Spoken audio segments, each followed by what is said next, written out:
Now today we will study about Dr. West's new method or the reading method.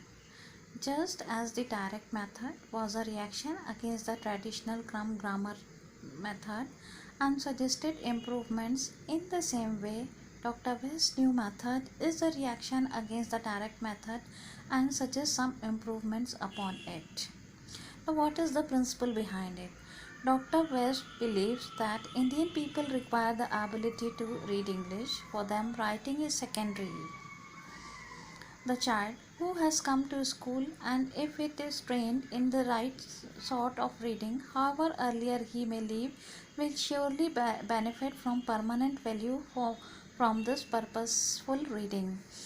उनका ये मानना था कि इंडिया की जो सरकमस्टेंसेस है उसमें एक एवरेज स्टूडेंट आता है और वो अपनी जो पढ़ाई है वो पूरी कंटिन्यू नहीं करता है, वो ड्रॉप आउट हो जाता है, तो उसको एक रीडिंग हैबिट डेवलप करनी चाहिए जो उसके लिए एक परमानेंट वैल्यू प्रदान कर सकती है.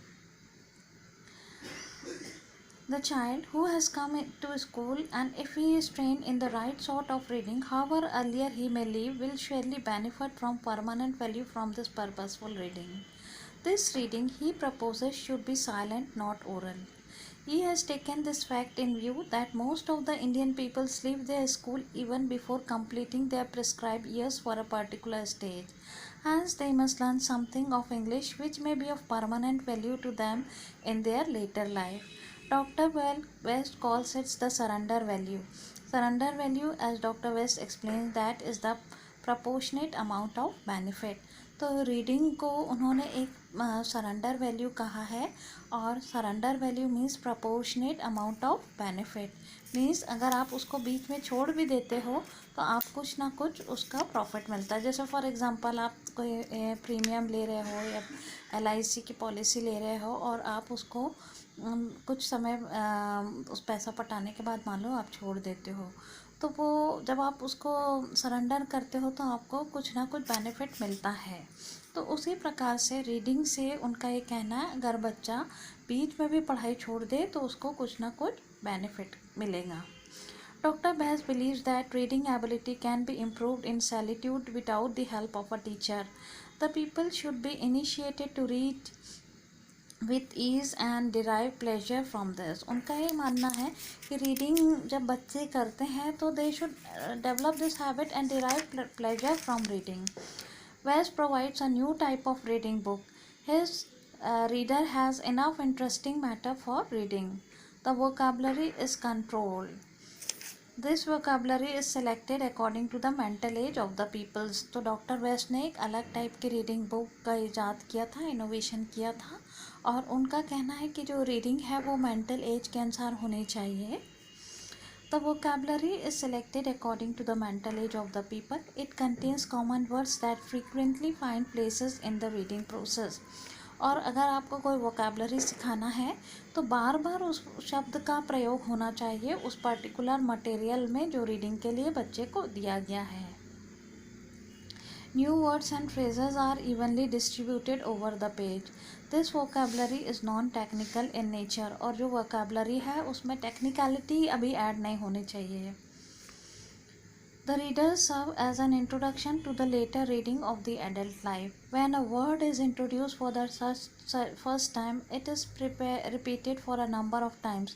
This repetition makes the new word familiar. अगर एक ही word जो first time introduce हो रहा है उसे बार बार repeat किया जाए तो बच्चा उस word से familiar होएगा और जल्दी सीखेगा. Oral reading. West consider that oral reading is preparatory for silent reading.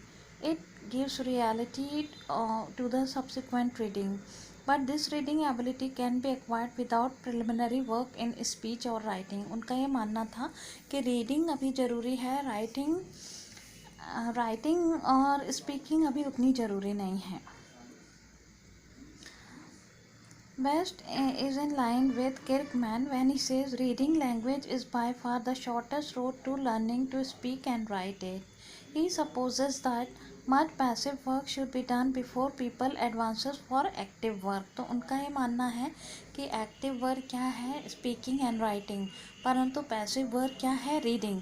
अगर आप रीडिंग इनिशिएट करते हो तो स्पीकिंग और राइटिंग धीरे धीरे अपने आप हो जाएगी, परंतु पहले क्या है, आपकी जो स्टेज है लर्निंग की वो रीडिंग होनी चाहिए। The term active means productive command of a language. It means to acquire proficiency of expressing oneself in it. Passive means of a receptive command of a language. It means to understand it only. The passive work will lay foundation for the active work. तो उनका ये मानना था कि जो active work है उसके लिए पहले फाउंडेशन ज़रूरी है, और वो फाउंडेशन क्या है, पैसिव वर्क से होएगा, और वो पैसिव वर्क रीडिंग से आएगा। Speech. His plea for the teaching of reading as a distinguished form on the teaching of speech is based on the following arguments. Number 1, to acquire knowledge of reading is easier than to acquire knowledge of learning to speak. उनका ये मानना है कि reading जो है वो आसान है, स्पीक बोलने से पढ़ना ज़्यादा आसान है। The teaching of each skill requires a different technique.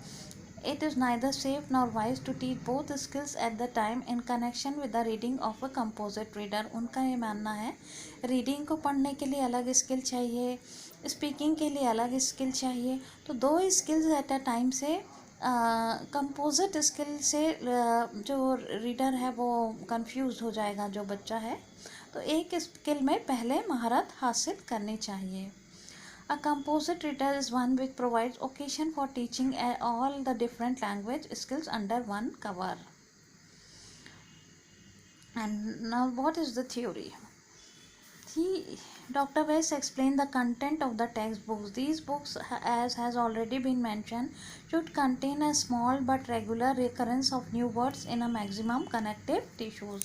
तो ये क्या कनेक्शन में क्या है, बच्चों की बुक स्पेशल टाइप की डिज़ाइन होनी चाहिए, जिससे वो नई चीज़ को सीखने के लिए बार बार वो टर्मिनोलॉजी आनी चाहिए।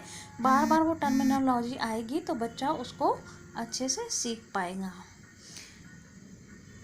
It will provide ease in reading and concentrate the child's attention on the words rather than the ideas. अभी क्या है, abstract thing पे बच्चे का ध्यान नहीं जाएगा, अभी क्या है, ideas से ज़्यादा word पे जाएगा। In order to give practice in the active use of language, maximum opportunity should be offered for practice in the use of old and new phraseology with the minimum of connective tissue already known words. Now, what are the positive aspects of this method? It aims at the development of reading, which is an essential aspect of learning language. Its chief emphasis is reading lies on silent reading. It develops comprehension and self-activity.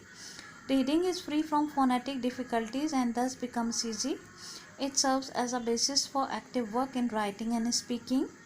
Facility in reading leads to the feeling and comprehension of the language. It cultivates a taste for the story of short stories. It is free from incorrect forms of speech of teachers in the lower classes. Vocabulary is controlled. It is learnt easily. Frequent repetitions of the new words help in increasing the vocabulary of the pupils. It is based on the principles of economy and practice. Teachers get thorough and definite instructions. It provides suitable devices of assimilation. It develops the habit of independent reading with understanding. तो उनका ये मानना है कि पहले reading हो, reading के लिए एक प्रिस्क्राइब्ड स्पेशल बुक्स हो और रीडिंग की हैबिट डेवलप हो, तो धीरे धीरे क्या है, स्पीकिंग एंड राइटिंग अपने आप आ जाएगी, परंतु पहले क्या है, रीडिंग की एक हैबिट डेवलप करना पड़ेगा। Now, what are the negative side of this method? Dr. Weiss draws a hard and fast line of distinction between speaking and reading. To maintain this distinction is not particularly possible. एक बच्चा अगर सीखने जाता है तो उसे सिर्फ बोला जाए पढ़ो और लिखो मत, तो ये लिखना और पढ़ना के बीच का जो एक लाइन है वो खींच दी गई है, जो कि रियल उसमें पॉसिबल नहीं है।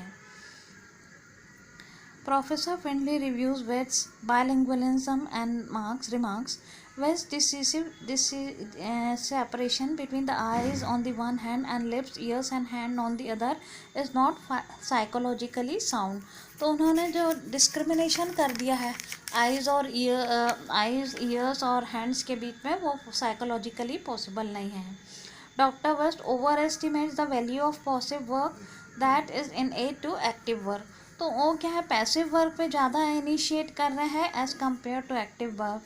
But the assimilation of the language can be fruitfully done by providing specific oral drill in the use of the language. Reading alone can not be trusted in fixing up the phraseology. तो लोगों का मानना है सिर्फ reading से काम नहीं बनेगा. Ability to speak a language is not comparatively difficult as Dr. West thinks.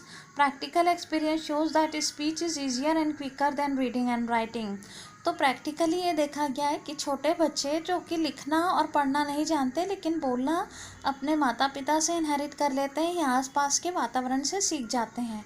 तो साइकोलॉजिकली जो है वो speaking is more easier as compare to reading and writing. Pronunciation cannot be learned nor cannot be improved upon if we lay undue emphasis on reading. Pronunciation is learned by hearing and speaking and not by reading. तो pronunciation आपको यदि सुधारना है तो सिर्फ reading से नहीं होगा, वो speaking से होगा और सुनने से होगा. This method requires a detached study of words. Their use in their respective situations and sentence is ignored. Thus, the method is not psychologically sound. It is unsound as it lays emphasis on the conscious effort of the peoples and ignores the subconscious effort, the spontaneous capacities of hearing, articulation, comprehension, and assimilation. Thus, their interest is ignored. तो doctor waste बोलते हैं कि आप word के meaning पे ज़्यादा मत जाओ, उसके प्रोनाउंसिएशन पे मत जाओ, बस एक यूसेज आ रहा है उसको बार बार देखो. तो ये साइकोलॉजिकली साउंड नहीं है कि आप उसकी मीनिंग या उसके पीछे छुपा हुआ आइडिया को इग्नोर करें. तो इसलिए क्या ये साइकोलॉजिकली मुश्किल जाता है, क्योंकि आप वर्ड को जब तक समझेंगे नहीं, उसका आइडियाज़ को नहीं जानेंगे, तो आप बार बार रीडिंग करेंगे तो सिर्फ वो आप उसको मतलब रटेंगे पर उसको समझ नहीं पाएंगे. A feeling of the language is not possible by silent reading alone. It requires specific drill in the uses of language.